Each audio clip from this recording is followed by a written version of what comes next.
Go. Na.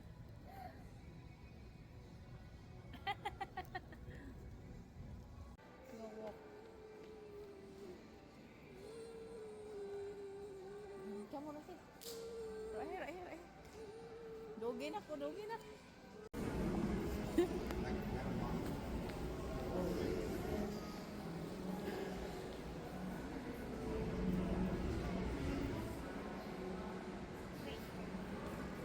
Are you happy? Are you happy? Aww.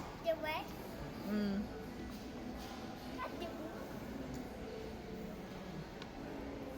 Enjoy. Bye.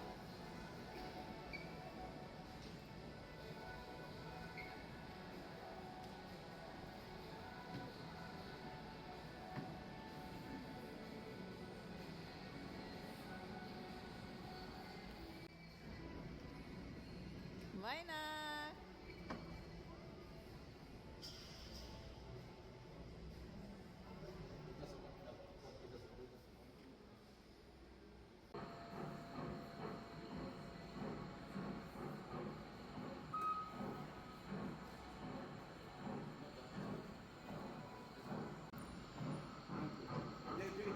Bye, baby. Bye.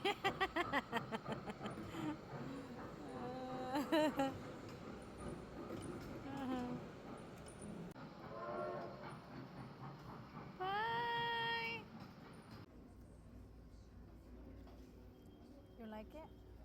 Na mga may guys, nag-bowl na po ako ng egg. 1 egg para naman birthday ko. So I have 1 chicken. So 1 egg, 1 chicken. So anyway mga may guys, nag-prepare ako ng breakfast.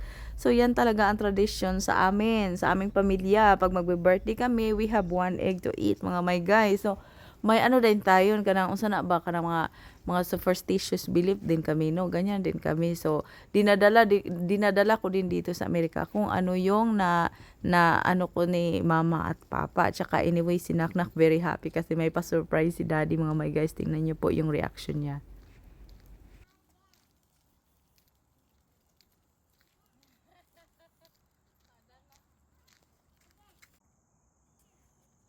At saka mga my guys, very happy siya. At saka thank you so much sa lahat ng nagbati sa akin ng happy birthday, text, nagme-message sa akin. I love you all. Love ka ita mo. Salamat kaayo sa inyuhang maanindot nga mensahe. Greetings, happy birthday to me. And most especially, si Mama and si Papa sa Pilipinas. And my special one and only, Honey. To my husband, thank you so much, Han, sa advance gift. Na-surprise talaga ako ni Daddy. He really surprised me last night. Sa before my birthday, mga my guys. Surprise talaga niya ako. Pagkatapos, on the way na kami, papunta na kami kung saan niya dadalhin. Tapos ako mga my guys, nagugutom ako. Yan na po yung breakfast ko, 1 egg, at saka yung fruits, yan na po mga my guys. Tapos dinadala ka na kami ni Daddy kay para hindi naman traffic, no. Sabi niya, ako asam kung tayo mga dito ay magpunta siya, basta mga dito ta. So wala ko ka kuan, wala ko ka sense kung asa yung mga dito mga my guys. So anyway mga my guys,